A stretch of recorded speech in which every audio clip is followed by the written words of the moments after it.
toutes les femmes. Bonjour. Bonjour. Bien, nous avons décidé de partager aujourd'hui, c'est la journée internationale de la femme. Et vous êtes toutes ravissantes avec vos tenues blanches. Et pour marquer le coup, en fonction de cette actualité, et aussi d'autres événements qui nous entourent, nous avons préconisé de parler aujourd'hui des devoirs d'un étranger dans son pays d'accueil. Nous sommes dans le cadre de la journée internationale de la femme et avec, disons, cet aspect que nous allons essayer d'explorer. Et donc, je vais commencer tout de suite d'ailleurs par demander, puisque nous avons choisi un texte, que l'une d'entre vous lise le texte qui est le support du partage de ce jour dans Jérémie, et après nous allons enchaîner. Je laisse qui va prendre. Nous allons lire dans Jérémie 29 au verset 7. Il est écrit: recherchez le bien de la ville où je vous ai amené en captivité, et priez l'Éternel en sa faveur, parce que votre bonheur dépend du sien. Amen. Bien. Le texte demande donc à celui qui est étranger dans un pays, dans une ville, de rechercher le bien, n'est-ce pas, de cette ville-là, de ce pays-là. Avant de rentrer donc dans le vif du sujet, je voudrais qu'on commence d'abord par la femme. Est-ce qu'on peut savoir qu'est-ce que vous, en tant que femme, pensez-vous aujourd'hui des avancées faites dans le monde? Est-ce qu'il y a des choses que vous trouvez qui manquent et que vous souhaiteriez voir introduire dans la vie de la femme? Alors, je ne sais pas, Marthe, Cécile, enfin, qui va prendre la parole en premier? D'abord, bonjour à tous. Bonjour. Très heureuse de débattre ce thème-là, c'est-à-dire l'étranger dans son pays d'accueil. Ses devoirs dans son pays d'accueil. Bon, aujourd'hui, c'est la journée de la femme. Nous sommes déjà... Cela fait plusieurs années qu'on fête la journée de la femme, qui est, disons, les droits de la femme. Personnellement, nous avons beaucoup avancé, mais il reste encore à faire. On a avancé dans les droits de la femme. Déjà, le premier droit qui nous tenait à cœur, en fait, qui moi me tenait à cœur, qui était le droit de vote, nous l'avons eu, ce droit-là, de voter, parce que voter, pour moi, c'est donner sa voix, c'est s'exprimer. Et s'exprimer, c'est très important pour la femme. Nous savons tous et toutes que pendant des années, la femme a été quelqu'un une personne effacée. On ne demandait pas sa parole, on ne demandait pas son avis. Et pour moi, le droit de voter, c'est déjà donner son avis, donner la possibilité à la femme de s'exprimer.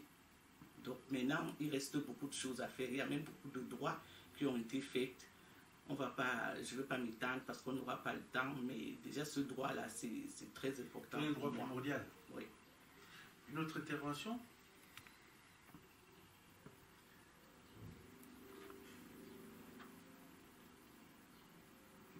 Bonjour.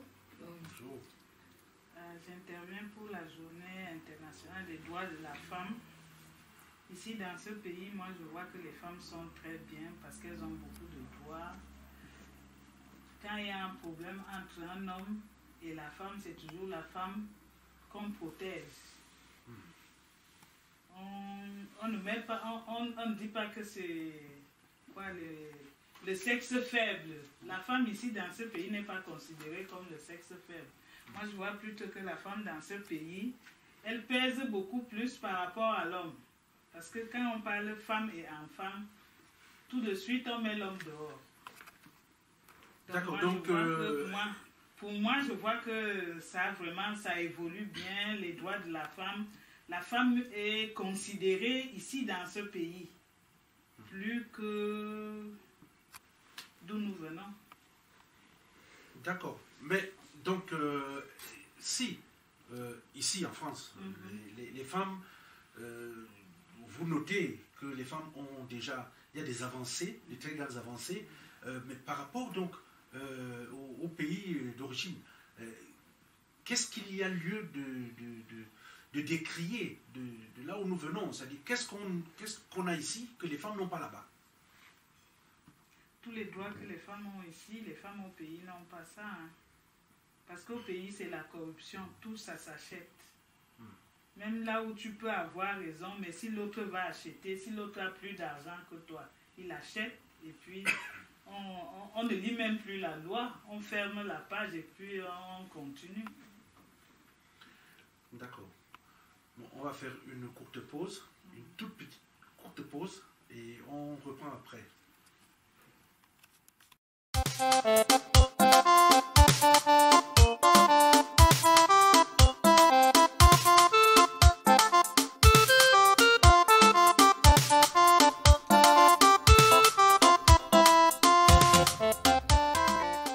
Bien, après cette très courte pause, nous revenons sur la question ici, disons, de la situation, des avancées en ce qui concerne les droits de la femme ici en France par rapport, disons-le au Cameroun, et puis qui n'est pas une spécificité, on dira peut-être plus globalement en Afrique.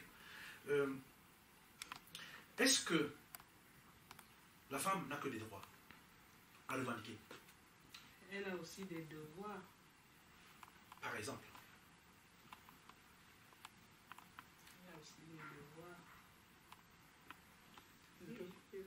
Bonjour. Bonjour. Je vais prendre la parole. Les devoirs de la femme en France, comme nous sommes, les devoirs que nous avions trouvés en France, nous faisons avec. En Afrique, par exemple, c'est l'homme qui travaillait et la femme mangeait. Quand tu demandes quelque chose à l'homme, il dit c'est moi qui travaille. La femme n'avait pas droit de parler même pour demander. Mais sauf qu'en France, les droits que la femme a en France, elle doit travailler, même si elle ne connaît rien. Je vois beaucoup de femmes, nous qui ne savions rien, mais nous gagnons nos chopins quotidiens pour pouvoir payer les maisons. Ici en France, ces droits-là sont, il faut payer. Il faut payer les maisons, il faut payer tout. Il faut partager les charges avec l'homme. Ce qui ne se fait pas en Afrique. D'accord, pour vous, ici la femme a plus de liberté parce que elle devient libre et indépendante et économiquement. Oui, oui, elle devient aussi comme un homme indépendant. Donc, ça fait que la femme en France est bien. Parce elle dépend de elle-même, même si l'homme n'est pas là. Et quand l'homme est là, il y a toujours ce partage-là. Donc, moi, je paye la maison. L'homme va dire, moi, je fais à manger, je paye pour l'école des enfants. Ici, en France, déjà, on paye. Donc, si on peut le dire, la femme est reconnue comme un être à part entière ici, là, qui a ses droits, et donc pas seulement ses droits. Si elle a des devoirs, elle a aussi ses droits. Elle est protégée dans ses droits. Oui. D'accord. Donc, ça fait vraiment toujours un pas pour la femme en France. Nous sommes contents. Qu'est-ce qui manque encore? Alors, moi, Parce que puisque le combat des femmes continue, il y a d'autres droits qui sont demandés. Je dirais bonjour. Il y a encore beaucoup à faire en ce qui concerne vraiment le droit de la femme. Parce que pour moi, pour ma part, la femme aujourd'hui, c'est un semblant qu'on nous offre. Que, bon, l'impression que nous avions tout. Du fait que la femme règle les factures ou certaines charges, pour moi, ce n'est pas ce qui fait d'elle une personne autonome. Pourquoi? Parce que je prends l'exemple dans la société. Les femmes ont des postes qui ne sont pas accessibles, quand bien même elles auraient des compétences nécessaires pour. En Afrique, encore, c'est la catastrophe parce que même quand une femme peut accéder à un poste, c'est souvent très compliqué. On regarde en fait du fait qu'elle porte la jupe, les escarpins, c'est encore très compliqué. Alors, si nous rentrons dans le cadre de l'Église, je dirais, rien n'est fait. Rien n'est fait parce que quand on regarde, par exemple, je prends l'exemple de l'Église presbytérienne aujourd'hui, si on commence au plus haut, si on puisse le dire comme ça, avec les épouses de pasteurs, qui n'ont strictement rien à dire. Elles sont comme des poupées, elles sont au premier rang, elles ont le droit de sourire, de faire, de jouer un peu le cirque, mais elles n'ont vraiment pas de parole en tant que telles. Et tout simplement parce que la brimade commence par leur mari. C'est-à-dire que l'autorité de l'homme prouve que la femme, et c'est pour ça d'ailleurs que quand on regarde dans nos textes, on verra qu'il y a tellement des interdits, la femme de pasteur n'a pas le droit de, la femme de pasteur n'a pas le droit de. En fait, on oublie qu'elle est d'abord une femme, elle est une personne avant d'être l'épouse de quelqu'un. Ce qui fait qu'elle perd, même en tant que chrétienne, elle perd déjà tout ce qu'elle peut avoir. Elle n'a même pas elle n'a pas le droit d'avoir d'opinion personnelle. Bon. Quand on reprend les autres chrétiennes, par exemple, il y a des postes. C'est maintenant qu'on dit de temps en temps qu'une femme, elle est modérateur. C'est encore récent. Pourtant, il y a des consistoires qui ne l'appliquent pas. Pourquoi? La femme, elle est chrétienne aussi, comme un homme. Ça, c'est le côté de l'Église. C'est-à-dire que moi, je trouve personnellement qu'il y a encore beaucoup à faire, parce qu'au niveau de l'Église, si nous prenons en Occident, les femmes sont pasteurs. Mais c'est un débat dans notre Église que quand ça commence, on n'a même pas besoin d'accorder 10 minutes à ce débat parce que c'est inutile. Parce que l'homme presbytérien aujourd'hui, surtout presbytérien camerounais, n'admet pas avoir une femme en soutane. Et pourtant, le monde a évolué. Le monde évolue. Mais si on part sur ce plan, il n'y a pas encore eu de femmes papes. Ça veut dire que c'est au niveau de la religion, nous sommes dans des systèmes doctrinaux qui ne sont pas encore aujourd'hui, quelles que soient les avancées qui sont faites, ce serait un débat interminable. Parce que l'Église presbytérienne, elle a ses fondements, ses racines, elle a sa doctrine, elle a aussi sa perception sociale qui évolue. Parce qu'il y a quand même des choses qui ont évolué. Bon, mais si aujourd'hui on revendique que les femmes portent la robe de pasteur, ça existe dans d'autres églises, ça n'existe pas à l'EPC, mais ça n'existe pas aussi au niveau, par exemple, chez les catholiques, ça n'existe pas au niveau du Vatican. Qu'est-ce qu'on dirait de ça? C'est exactement là où je voulais en venir. Ce n'est pas un problème de l'EPC, un problème de catholique ou un problème de X. C'est un problème de que la femme n'a pas ses droits. Ça prouve que la femme aujourd'hui, on peut essayer de voiler, d'habiller ce qu'on veut, mais la femme n'a pas les mêmes droits que l'homme. C'est-à-dire que l'égalité, là, non, ça n'existe pas. C'est-à-dire que c'est juste, quand je présente l'Église, c'est juste pour montrer qu'il y a autant d'ombre qui existent et qui ne peut pas permettre au jour d'aujourd'hui que la femme puisse se réjouir et dire que, oh, enfin, ça va. Non. Oui, mais juste une question, très très importante. Est-ce que c'est lorsque les femmes, par exemple, dans le cadre de l'Église, dans toutes les églises, elles porteront des robes, qu'on aura atteint ici, là, on aura dit que ce sont des droits que... Ce n'est pas ça. Est-ce que être pasteur, c'est un droit? C'est une vocation. Une vocation. Alors, est-ce que la femme n'a pas le droit à la vocation? C'est pas que la vocation soit... qu'elle n'ait pas droit à la vocation. La vocation ne vient pas des hommes. La vocation vient de Dieu. Mais les hommes bloquent cette vocation-là. Bon, pas forcément. Parce que je crois que il y a tout un champ à explorer en la matière, parce que les femmes, à ce que je sache au niveau de l'EPC, ce n'est pas les femmes qui ont tellement revendiqué, c'est encore les hommes. C'est encore les hommes, c'est des pasteurs qui, en parcourant le monde, en rencontrant dans les autres responsables d'église au niveau international, ont senti qu'il y avait une sorte de décalage et ont posé la question à plusieurs reprises. Ce n'est pas seulement ces dernières années, mais ça fait quand même près de 20 ans que la question est posée.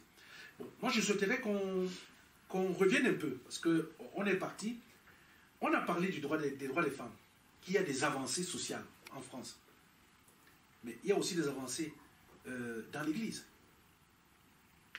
Oui, c'est pour ça que au début de mon intervention, j'ai dit que les droits, on avait beaucoup avancé. Oui. D'abord, j'aime pas ce terme qu'on utilise souvent, l'homme est l'égal de la femme, ou bien les hommes et les femmes sont déjà égaux. Non, ça ne peut pas être ça. Dès le départ, l'homme a toujours eu cette supériorité. Maintenant, on a fait beaucoup de choses pour la femme. On ne le nie pas, c'est vrai, mais il reste beaucoup à faire. Est-ce qu'il y a à faire pour... Non, il reste... Mais justement, comme on n'a même pas fait pour les hommes, c'est-à-dire quand on prend le terme homme en tant qu'être humain, homme et femme, on fait pour les deux. Maintenant, quand on dit que nous sommes tous égaux, on devrait faire pour les deux aussi. Oui. Qui est les femmes ingénieures, il devrait avoir les hommes ingénieurs. Mais ça ne doit pas être que d'abord ces écoles d'ingénieurs prennent d'abord des petits garçons. Ça devrait être dès le départ mixte, c'est-à-dire qu'on donne la chance à tous les deux sexes, femmes et hommes. Maintenant, à l'arrivée, ça peut arriver que la femme ou bien la jeune fille est première ou le jeune garçon est premier. Mais il faut qu'on donne la chance à tous les deux dès le départ, que ce soit à l'église, dans le monde, partout. S'il y a des hommes, je prends par exemple dans le domaine de la santé, il y a eu dans le temps, il n'y avait que des sages-femmes. C'est comme si ce métier était cantonné qu'à la femme. Non. Le sage-femme ne peut pas être seulement qu'à la femme. Même un homme peut être sage-femme. Pourquoi un homme qui accouche? Pourquoi on ne l'appellerait pas sage-femme? Pourquoi on l'appelle... On veut qu'il soit médecin. On l'appelle sage-femme. Non, il faut qu'il soit médecin. Il faut qu'il soit médecin ou gynécologue. Non, mais il ne va pas aller faire l'école de sage-femme. Je suis désolée. C'est-à-dire qu'il n'y a pas que les métiers de femmes. Moi, ce qui me gêne un peu, c'est qu'il y a certaines avancées qui sont faites que pour les hommes ou pour les femmes. Non, ça devait être dès le départ. La mixité soit dès le départ. Institution. Maintenant qu'on a accepté que l'égalité homme-femme existe, il faut donner la chance à tout le monde, voir si tu es capable de t'améliorer en tant que pasteur femme. Eh bien, on y va. C'est en avant qu'on va, que même la vocation peut venir. Parce qu'on t'a donné cette chance-là. Au départ, on vous met là dans l'enclos ou bien au séminaire, 5 vont sortir, vont avoir cette vocation. Parfois, on force même cette vocation alors qu'on ne l'a pas. Mais en donnant la chance à tout le monde, la vocation peut venir en même temps. Pour moi, le droit... Donc, c'est ce droit. Donc, il est question ici, là, ça veut dire que les avancées qui restent encore, disons, à explorer, seraient qu'on ouvre la possibilité à une mixité, n'est-ce pas, dans tous les domaines. Dans tous les domaines, parce qu'il y a les femmes pilotes.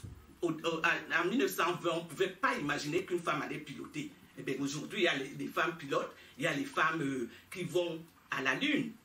Au départ, quand il y a eu Apollo 13, ce n'était pas les femmes qui sont parties. On n'a pas demandé. On n'a pas demandé l'avis des femmes. Est-ce que vous voulez aussi aller à la Lune? Non. Mais pourtant, je suis sûr qu'il y avait des petites filles qui étaient dans les écoles d'ingénieurs qui pouvaient aller à la Lune à ce moment-là. Aujourd'hui, bien sûr, on a eu ces avancées et tout. C'est pour ça que je dis que dès le départ, ça doit être tout le monde. Quand on a des garçons et des filles, nos enfants garçons et nos enfants filles dans la maison, qu'on donne la chance à tout le monde. À l'arrivée, la petite fille peut dire que moi, je ne peux pas être hôtesse de l'air, ou ça ne me va pas, mais je veux plutôt être médecin. D'accord. Alors, tout à l'heure, j'ai même posé le problème des postes de responsabilité, où, en fait, dans la société, comme dans l'église, c'est comme si ça aurait été de telle manière que lorsqu'on propulse une femme à un poste de responsabilité, c'est plutôt politique. C'est plutôt politique. Moi, je n'avais pas terminé parce que je voulais souligner quelque chose qui est quand même très important. quand on parle de l'égalité homme-femme, je pense qu'il faut vraiment faire très attention. Parce que si nous rentrons dans le cadre de l'Église, par exemple, une chrétienne doit savoir, c'est-à-dire que quand on parle de l'égalité, ça ne veut pas dire qu'à la maison, tu as la liberté de manquer le respect, par exemple, à ton époux.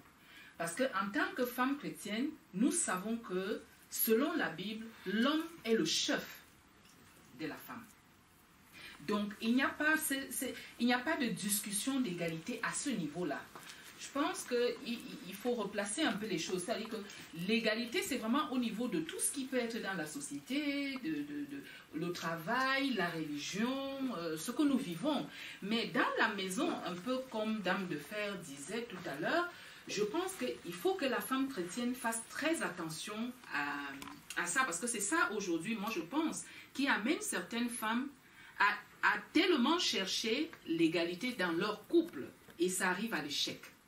Parce que ce n'est pas parce qu'une femme paye son loyer, finance ceci, finance cela, qu'elle est déjà forcément égale à l'homme. C'est-à-dire que l'homme... L'autonomie ne signifie pas égalité. Enfin, l'homme reste quand même... L'autonomie, c'est la capacité de pouvoir s'assumer. J'ai dit, selon, quand nous parlons ici quand même sous contrôle, parce que nous sommes chrétiens, l'homme reste le chef de la femme. Ça, nous ne pouvons pas dire aujourd'hui qu'il faut que Dieu change en ce que l'homme soit la femme soit... Non, sinon il y aura confusion. Mais je dis, au niveau de la société, il faudra des efforts au niveau de l'Église, de notre Église. Moi, j'appelle vraiment à revoir certaines choses. Pas forcément, si encore les mœurs sont fermées au niveau de la soutane, parce que ce n'est même pas la soutane qui fait de l'individu un super chrétien. Mais je dis, la femme a le droit quand même de s'épanouir spirituellement. Parce que je trouve qu'on bloque un peu trop la femme.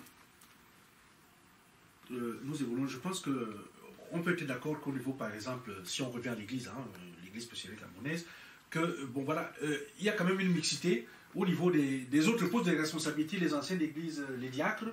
Je crois qu'il y a quand même une mixité à ce niveau des responsabilités. Il y a des anciens d'église hommes, comme il y en a, d'ailleurs, apparemment, il y a plus de femmes encore que par rapport aux hommes. Bien, je voudrais que nous revenions maintenant un peu dans le sujet du jour, qui est celui des devoirs, n'est-ce pas, de l'étranger à terre d'accueil.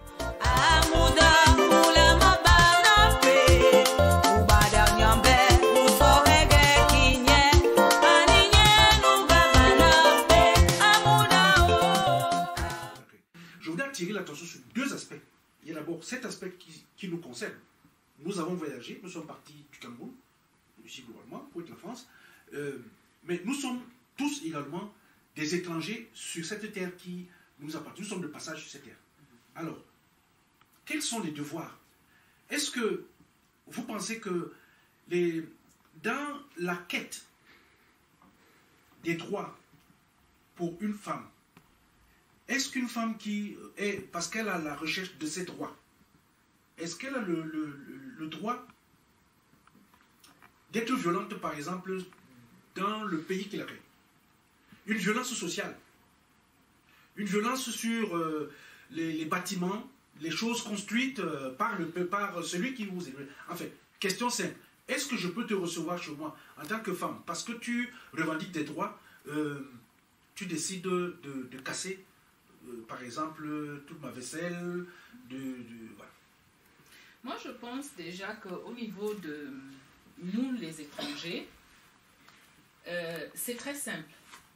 Quand tu pars de chez toi pour aller quelque part, tu arrives dans ce pays-là, qui n'est pas ton pays, tu ne le connais pas, ça veut dire que tu trouves que ce pays a ses lois, ses devoirs, ses avantages et tout ce qui va avec. Je pense qu'un bon citoyen est celui-là qui arrive quelque part dans le pays qui t'accueille et qui se plie. Parce que tu ne peux pas arriver dans un pays qui t'accueille. Ce pays-là, tu trouves qu'ils ont leurs lois, Bon, admettons que tu n'es pas content, parce que moi, je ne vois même pas aujourd'hui pour quelles raisons nous, je prends l'exemple, nous, les émigrés de la France, enfin, nous sommes en France aujourd'hui, je dis, il faut qu'on arrête d'être égoïste. Il faut qu'on arrête d'être égoïste parce que si nous sommes partis de chez nous, nous sommes partis de chez nous parce que ça n'allait pas. Parce que quand ça va chez toi, tu ne voyages pas, tu ne prends pas autant de risques. Nous voyons nos frères meurent, c'est-à-dire qu'ils sont dans l'eau, ils prennent les risques, mais inimaginables. C'est pourquoi? Parce que ça ne va pas. Et quelqu'un, quand ça ne va pas dans ton pays, même si on te met dans un bateau, tu montes sans réfléchir.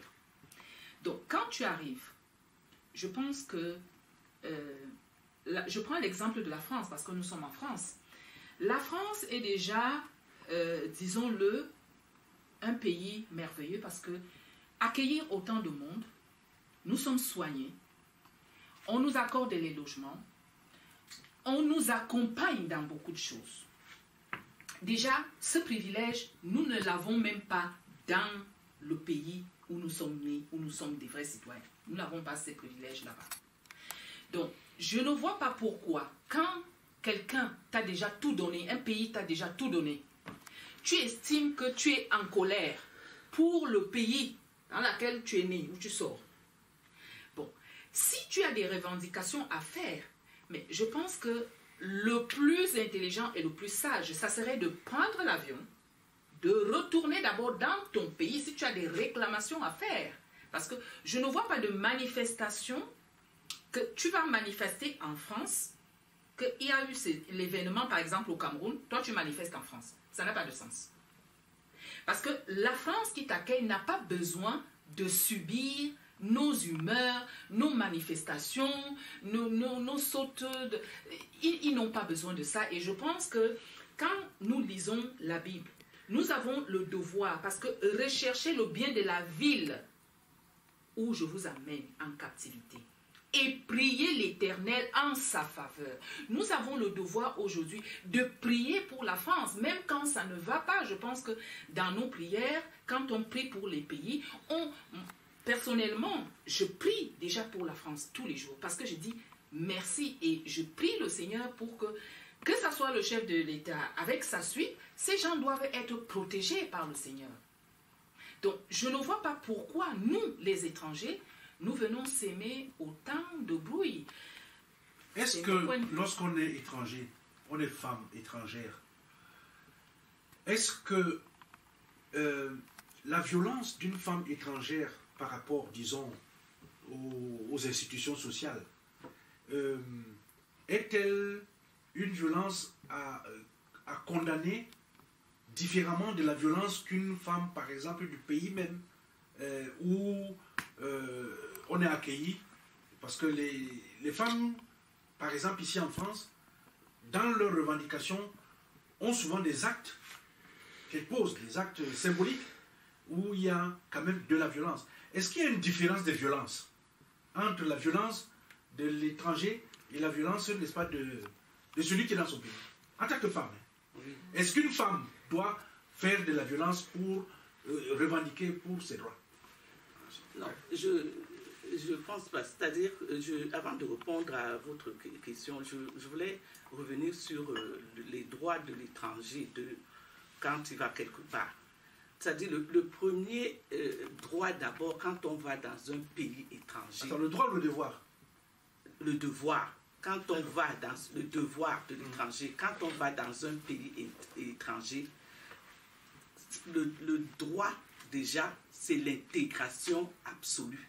C'est-à-dire qu'on doit faire un effort de s'intégrer dans ce pays-là, dans ce pays d'accueil.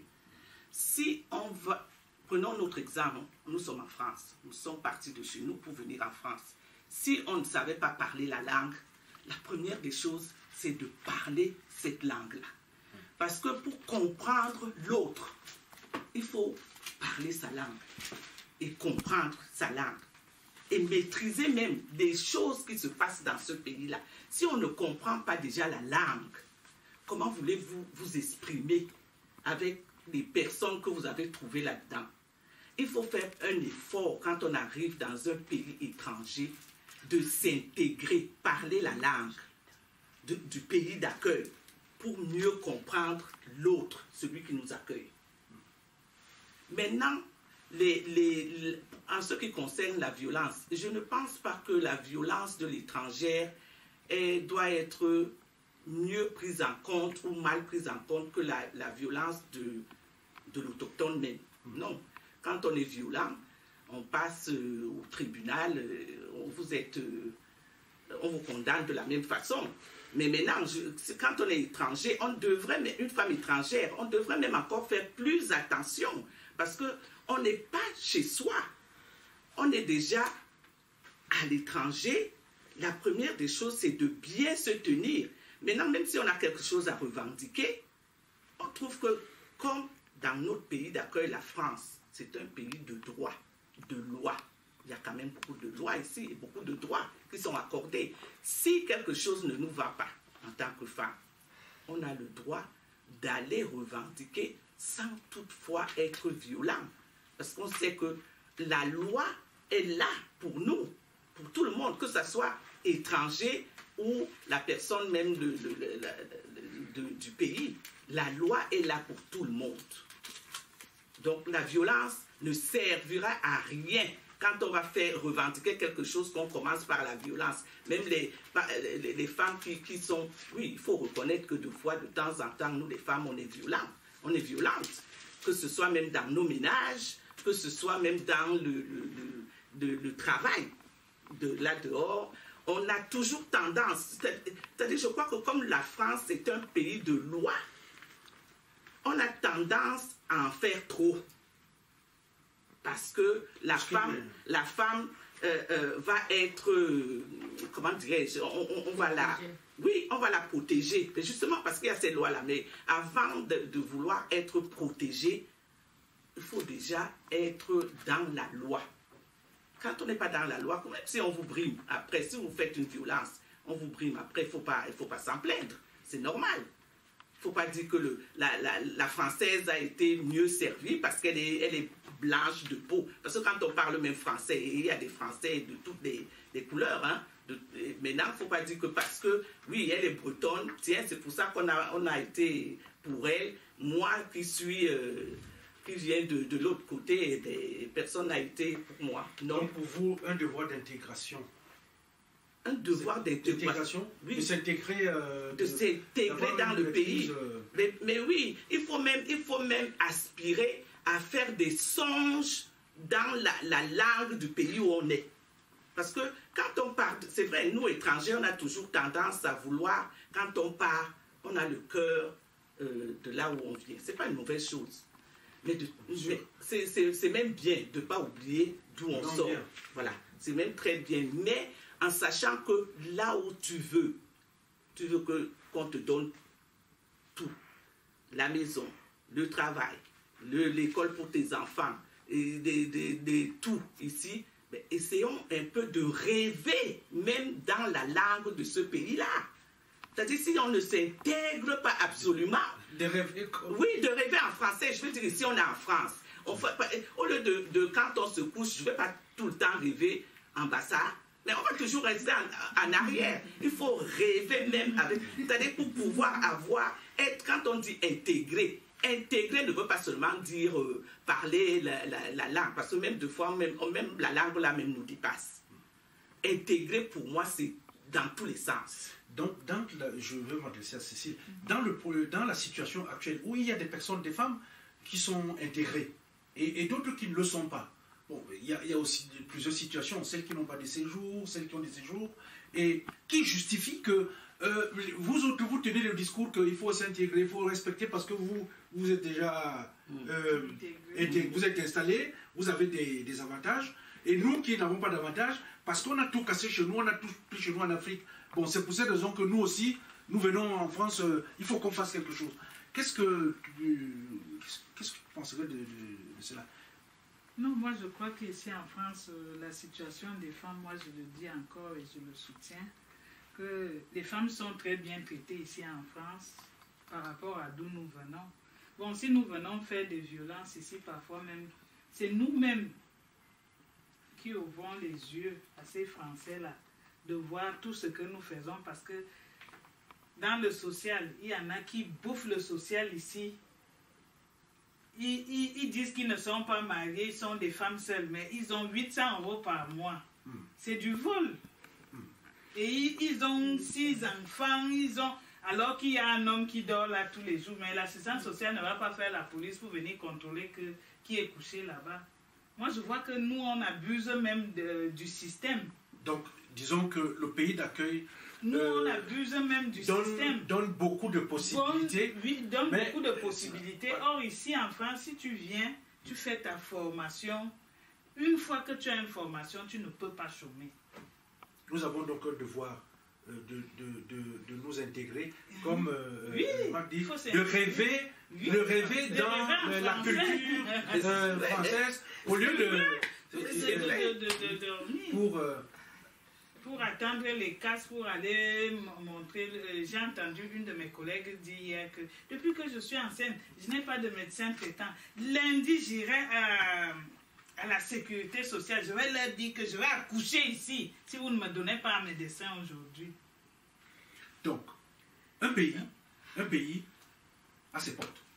Pour entrer dans une maison, on n'entre pas la porte. On n'entre pas par la fenêtre.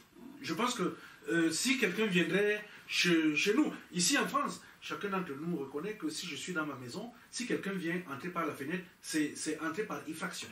Et donc, il faut entrer par la porte. Et donc, quand on entre par la porte, on toque à la porte et on vous ouvre. Parce que donc, si tu forces, c'est déjà une violation. Voilà, c'est une violation. Donc, il est question que dans les devoirs que nous avons, n'est-ce pas, à observer dans le pays d'accueil, parce que la Bible, beaucoup exploitent la parole de Dieu en disant que la Bible protège les étrangers. Oui, la Bible protège les étrangers. La parole de Dieu est qu'il faut accueillir l'étranger. Il faut lui apporter, n'est-ce pas, parce qu'il est étranger, parce qu'il vient de loin. Mais cette hospitalité, est-ce qu'elle donne le droit à l'étranger de faire tout ce qu'il veut? Non. Elle ne donne pas. Moi, je pense que peut-être Ariette a encore quelque chose à dire là-dessus, si je la vois. En disant, à quel niveau? C'est ce que nous sommes en train de parler ici, là, de la façon de se comporter que certaines ont ici, de faire des violences en justifiant que, parce qu'on a tout pris chez nous en Afrique, nous aussi on vient chercher ça en France. Oh oui. Je maintiens cette violence-là. Même si... Tu partages cette violence? Je partage cette violence-là, même si on n'a pas le droit de le faire. Parce qu'ils nous voient comme si, comme nous venons là-bas, on nous traite que nous sommes des singes. Quelqu'un vient, il t'arrête comme ça, il fait comme ça, après il fait sa peau comme ça.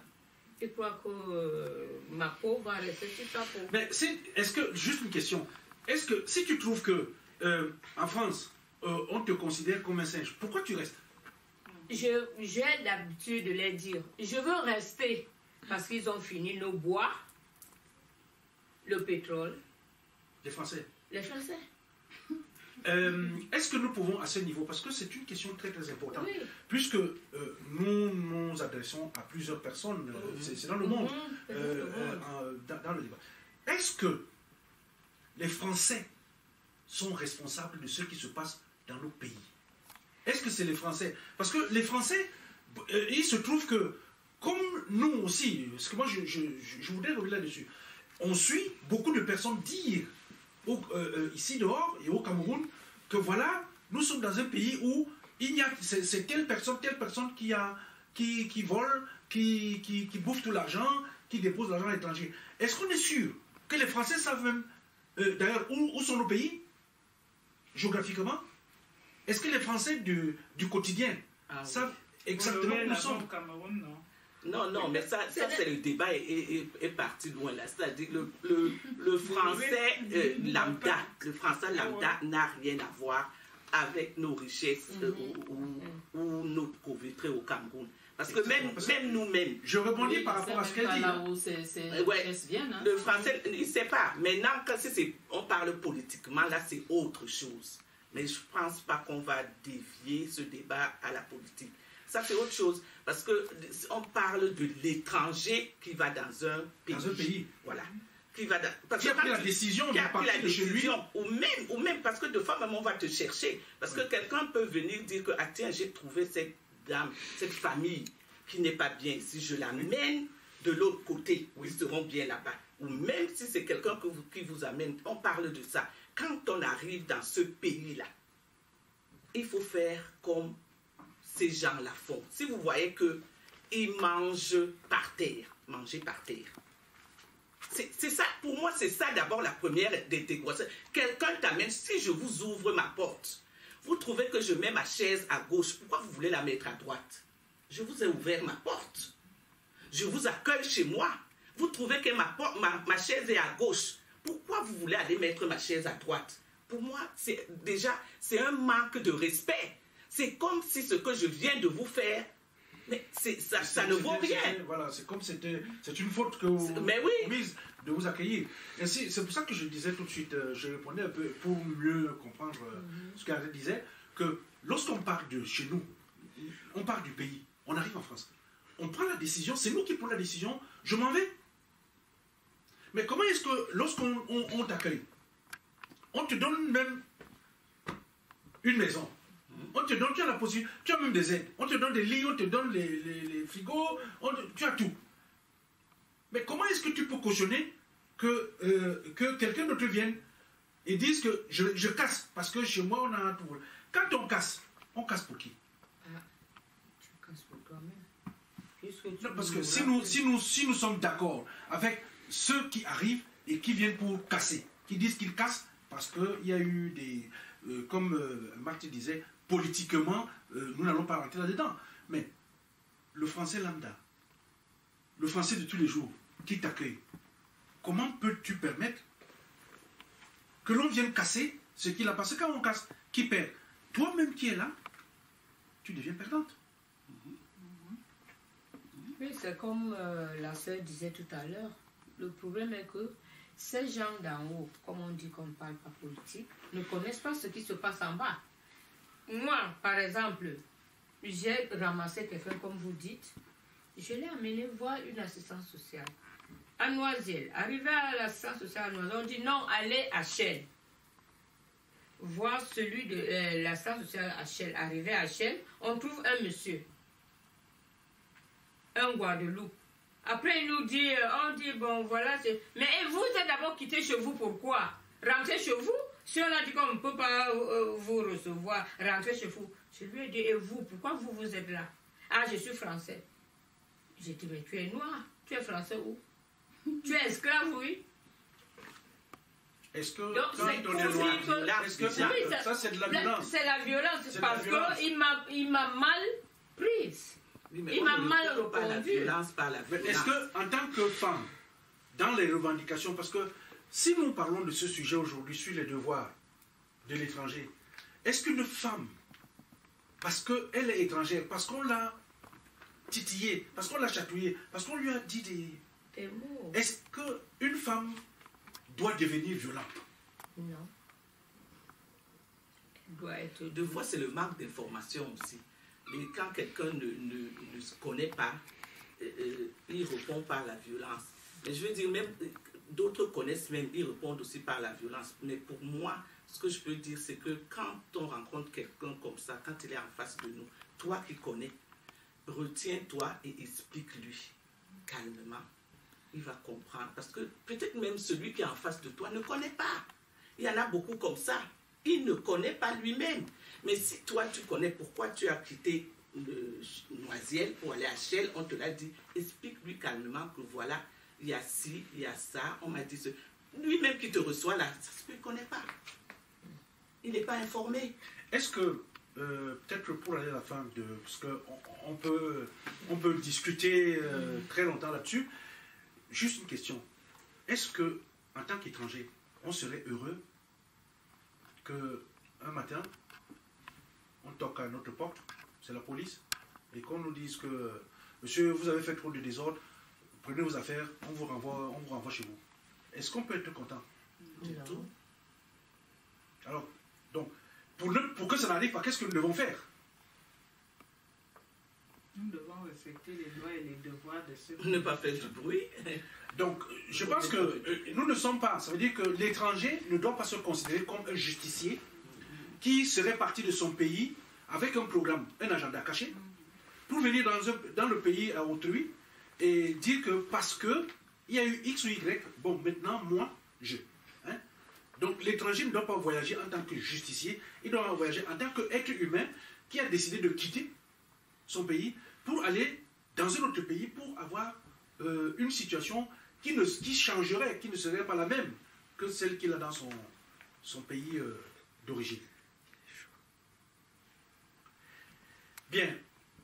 Est-ce qu'il y a une dernière parole? On va s'arrêter là en se disant qu'on comprend ce que cela représente pour nous d'être étrangers et des risques que cela aussi comporte, parce qu'il n'y a pas que des avantages, il y a aussi des inconvénients.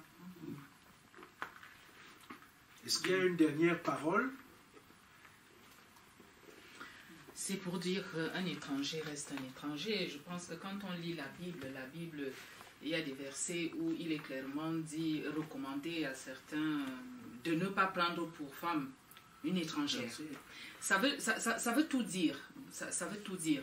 Ça veut dire il faut qu'on sache que quand on part quelque part, nous ne partons pas pour devenir... c'est plus que des titulaires. C'est-à-dire que un poisson ne deviendra jamais un crocodile, même si les deux mettent 100 ans dans l'eau.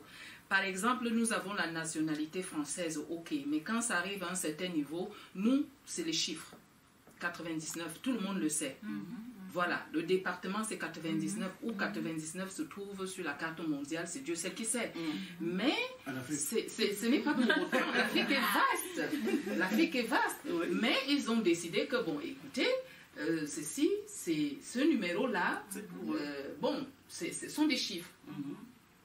Bon, quand vous amenez même un dossier quelque part, il y a tout qui montre que vous êtes français. Mais vous êtes un Français d'où? La question est toujours posée. Vous êtes d'origine d'où? Bon, ça veut dire qu'il ne faut pas ignorer d'où on vient. Je pense qu'il faut être lucide.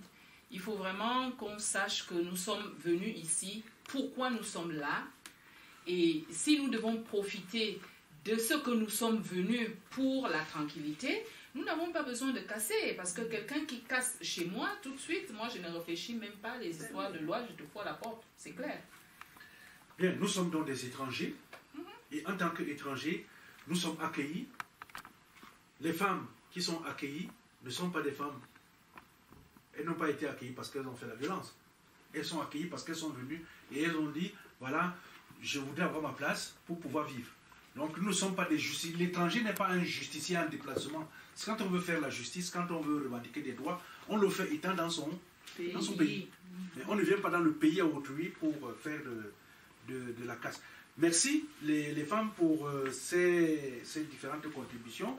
J'espère qu'elles pourront édifier d'autres personnes. Et sur ce, encore une fois, bonne fête de la femme. Merci. Merci.